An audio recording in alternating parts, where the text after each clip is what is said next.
So that covers the checking of the oil. The next thing I would pay attention to is your coolant.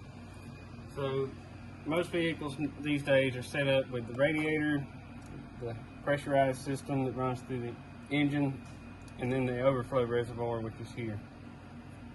Overflow reservoir is usually clear, and you have an indication, and I'll use a flashlight.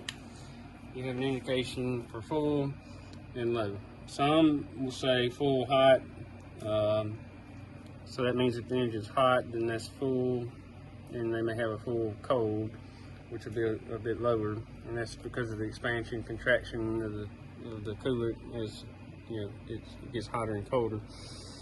In this case, this one's okay. The main thing is if you need to add fluid to it, you would want to make sure that you add the correct one, and I refer back to the owner's manual for that.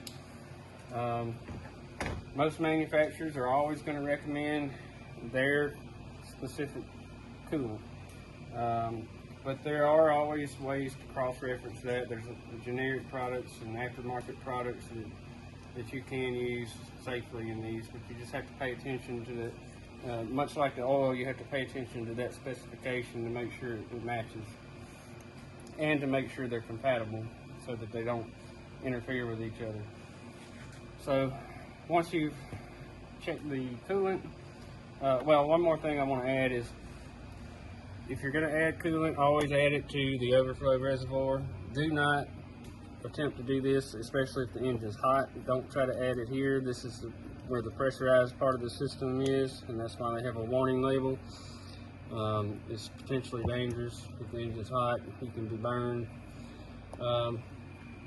Lastly, we have the washer fluid, and the washer fluid has a reservoir on this car that's down here. You can kind of see its levels about here. It's got some room to go, so what I'll do is I'll just add a little bit. I don't really have a specific recommendation on a fluid to use. The only thing I would suggest is make sure that it's rated for your seasonal climate. Here we don't really go below 0 degrees, so 0 is good enough. In colder climates, what they'll do is they'll add methanol or some other alcohol, and it does two functions. It will keep the washer fluid from freezing in the reservoir, but also once it's squirted out onto the windshield, if you have ice there, that methanol is going to help to melt the ice. So we top that off, and I would say that we've checked almost everything. We've got one more thing to check, which is brake fluid.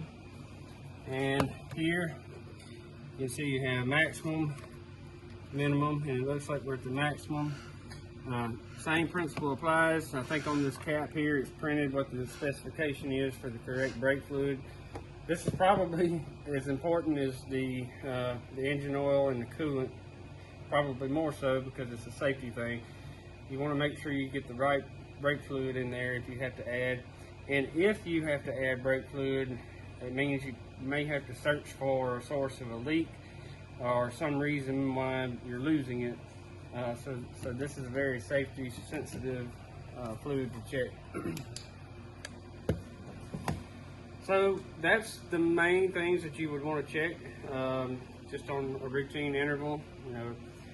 There's no specific time frame or number of miles, but I personally prefer to do it once or twice between oil changes, just to make sure it's good, or just before you go on a road trip or anything like that, just to be sure your vehicle's in good condition and can be reliable for you.